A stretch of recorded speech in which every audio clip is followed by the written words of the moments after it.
The most important thing when it comes to making long-time profits with sports betting is how well are we able to keep our accounts unlimited. Because when we start to generate more and more profits from the bookmakers, the likelihood that a bookmaker will start to limit our stakes grows. Because it's in the interest of the bookies to only keep the losing players in their platform and not allow the winning players to make profitable bets anymore. Bookmakers want to identify winning players, get rid of them, and only keep punters. That is why knowing how to escape bookie limitations is a crucial and a must-know skill if we want to make long-term profits with sports betting.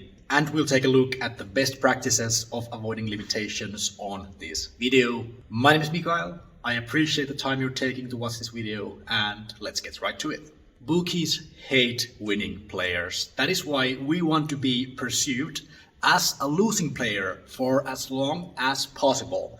That means that we must be mindful of our betting patterns. So the way to have one step ahead of the bookies is to ask, what would a punter do?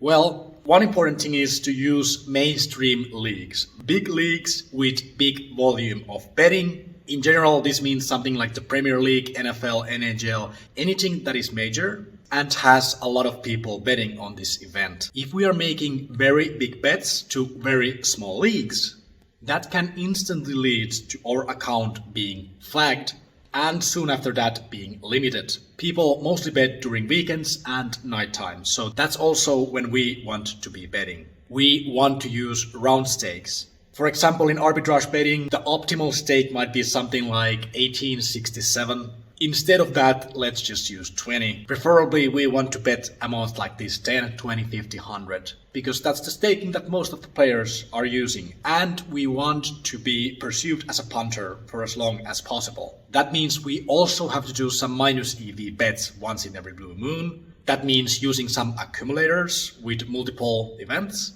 playing some roulette using the casino, anything that a losing player does. We want to make our first deposit relatively small. So a new player instantly depositing $4,000 is different than new player depositing $400.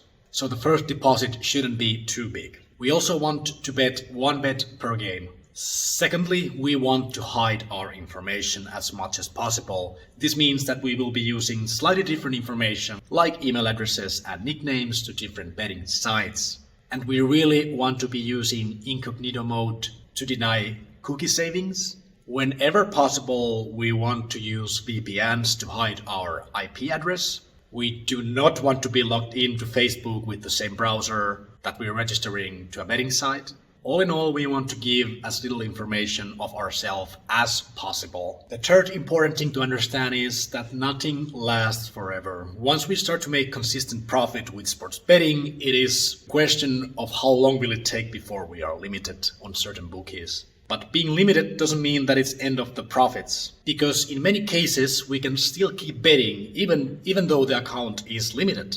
We can also leverage betting clones.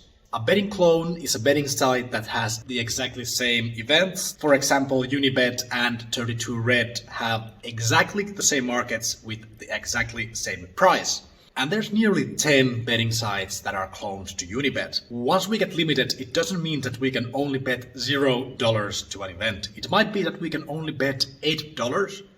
It might be that we can only bet $10 to a certain event. So what we can do here actually is we can leverage the clones. If we have 5 accounts to betting sites that are clones together, and we are limited making $10 per game maximum stake, if, for example, we have a $5,000 bankroll, that would mean that we are roughly betting $50 per event.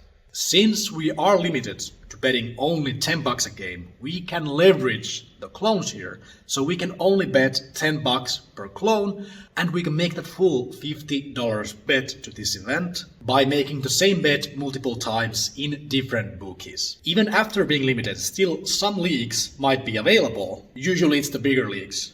So even though we are limited, we can still sometimes bet to big league games like NHL, NFL, Premier League, Champions League, etc.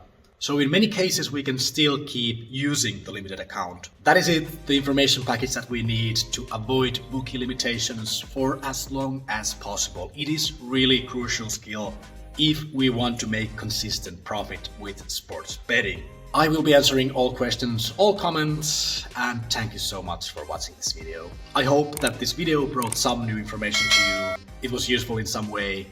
Thank you so much for watching and see you on next video.